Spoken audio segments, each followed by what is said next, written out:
Oke, lanjut pertanyaan. Berdirinya awal mula berdirinya PKI tahun berapa dan gimana sejarahnya? Oh ya. Jadi sejarah asal usul PKI, Partai Komunis Indonesia.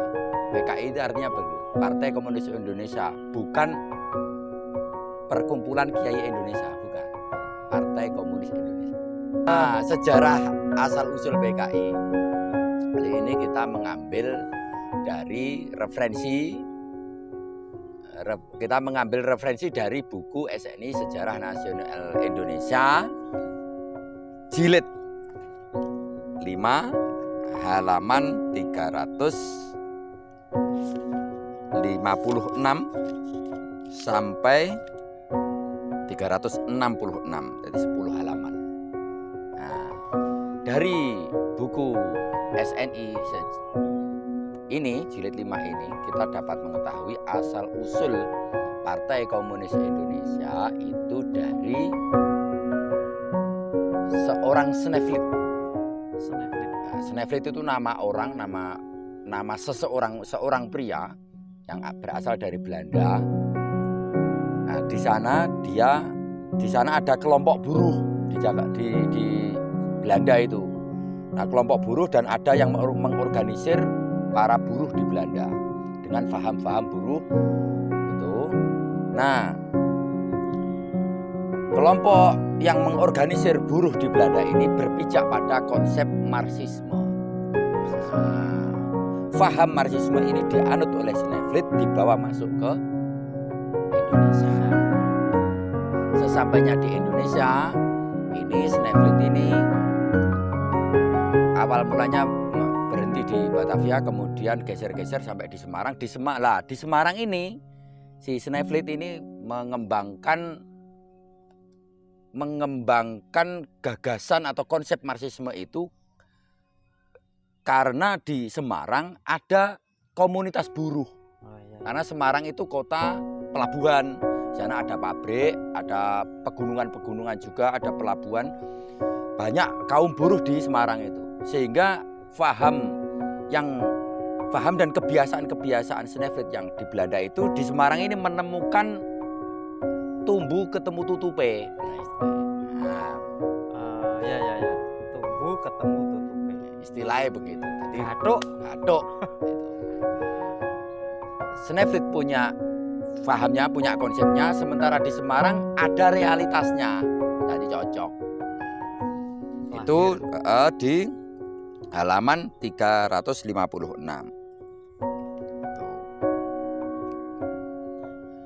Nah, Sneflit ini di Semarang ini tahun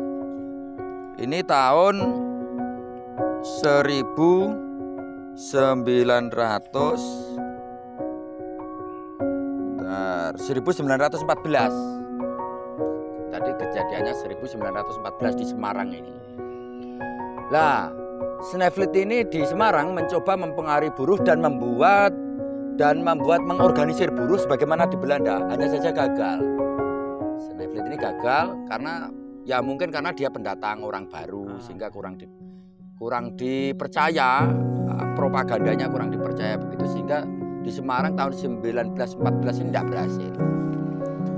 berhasil. Terus dia kemudian sampai di tahun 1916 dia ketemu dari orang pribumi